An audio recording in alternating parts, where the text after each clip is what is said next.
Things just got way more intense for this Thunder team heading into their second round matchup of the postseason. With Russell Westbrook, Nikola Jokic, and the Denver Nuggets winning Game 7, they kick off a second round tomorrow night against the West top-seeded Thunder team in a series guaranteed to be action-packed with storylines and great basketball as well.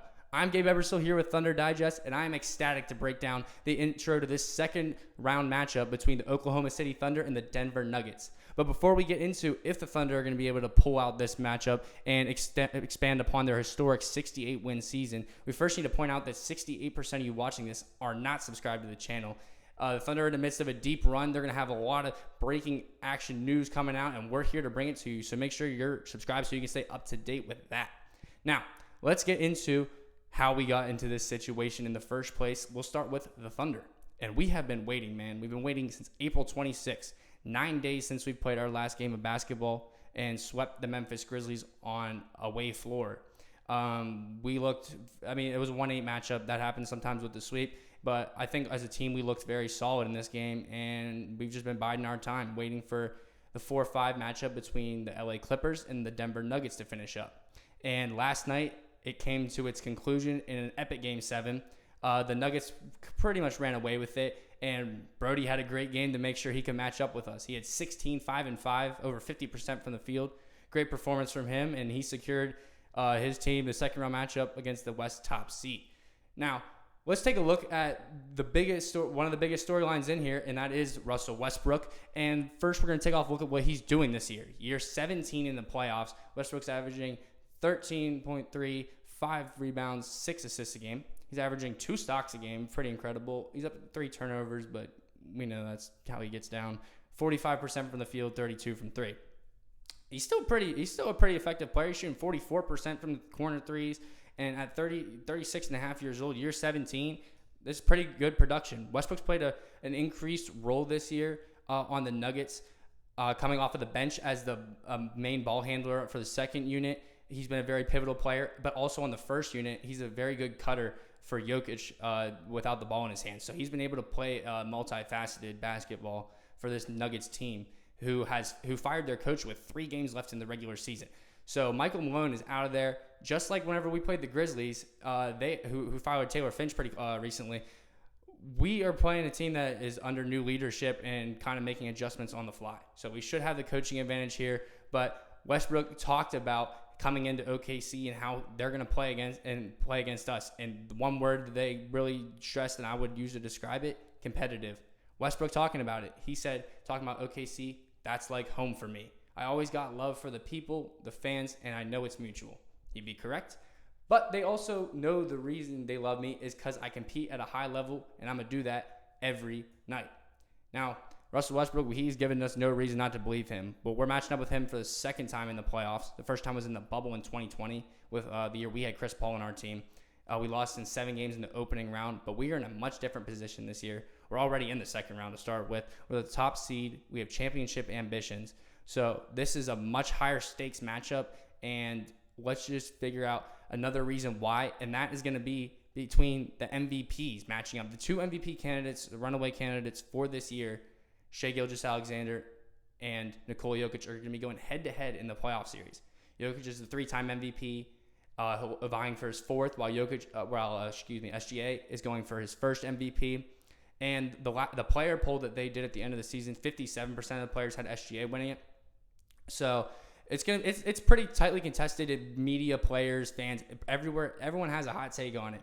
But getting to see these 2 players match up in a playoff series where stakes are that much higher, where the details are that much more finite, everything's going to come down to this matchup. Yes, playoffs doesn't really play into the MVP, or it's not supposed to, but we're going to really get to a good idea of who the best player in the league is right now based on how they're able to guide their teams against each other. And I'm hyped to see it. I'm excited to see it. Get ready for SGA versus Jokic to have big implications on this series. Playoff series are driven by stars. That's going to be the main storyline for this series, is going to be the performances of these 2 players each game. And oftentimes the victor is going to be decided by these 2 players. But there will be a few other things that decide it. And before we get into a look of it, we're going to take a look at the regular season series just to see how very close this is going to be. For the 4 regular season games they played, they were split 2 each way. Each team took about a blowout game, and then each team had a little bit of a closer game. But what we see here is these are two very competitive basketball teams where the balance can fall either way. And the Nuggets are fresh off of beating their first 50-win playoff team in the Jokic era, so they're riding their high horse too. You best believe they're coming into this series thinking that they can win this. And if we don't come out playing our best basketball, they might take momentum early. But how do we prevent this from them getting this momentum early? We have to focus on key players. First we talked about was SGA versus Jokic, but we're going to specifically look at their playoff stats so far. And SGA, to me, he needs to get up to the standard. The standard he set during the regular season is an efficient scorer. Right now we have scoring, but we don't have the efficiency. We're seeing 28 points a game on 40% from the field and 25 from three. That's not going to cut it. The efficiency is going to need to be there. In his regular season against the Nuggets, he was just a tick over 30 points a game, but once again, he was under 50% from the field. His three-point percentage was down to the lower 30s. This Nuggets team has shown that they have been able to keep him less efficient during the regular season, and the Grizzlies just did it recently. We need SGA to break out this rut. That is going to be the biggest, most important piece for us to continue our playoff success journey. We see that he's averaging 6 assists, 5 rebounds, 2 stocks. He's delivering everywhere else on the floor except for just being comfortable putting the ball in the basket right now. And obviously, with as skilled of a scorer as SGA, you believe that's going to come and that he's just going to grow more comfortable as these playoffs progress. But from what we see now, we do need to note SGA, we're looking for him to be on the bounce back this series compared to what we saw in the first round. Jokic, first round, he averaged 40 minutes a game across 7 games. So coming in, plus the 9 days rest that we had compared to their 2, we should be at a big stamina advantage, and we should be able to really run the floor on these guys. But Jokic, he had a good series, man. 50% from the field, 45 from 3. You know, that guy's going to be efficient. He dropped 11.5 rebounds, 10 assists, and 24 points a game. He's also chipping in 2.3 steals and a block. I mean, he was getting it done, but that's what he does. We know he's going to get it done, and we know he's going to stuff the stat sheet, and we know he's going to deliver. But we have to mitigate the impact that he can create for other people around him, and also, I believe, second chance is going to be the biggest point, and that brings me into Isaiah Hartenstein is going to be a big key for this series. When I looked at the Clippers series against the Nuggets, I noticed that the Nuggets had double-digit offensive rebounds in 6 of the 7 games. They were averaging over 12 offensive rebounds a game. That cannot happen this series. We need to be physical on the glass. We need to eliminate second-chance opportunities from this team, because a lot of their second-chance opportunities is Jokic just laying the ball in the basket for free too, and that was a possession you essentially had to stop on, but you didn't secure a rebound. And we saw it in the Clippers series. A lot of the Nuggets games are coming down toward the wire. We need to eliminate these chances early that they have whenever they can get their flow back whenever they're missing.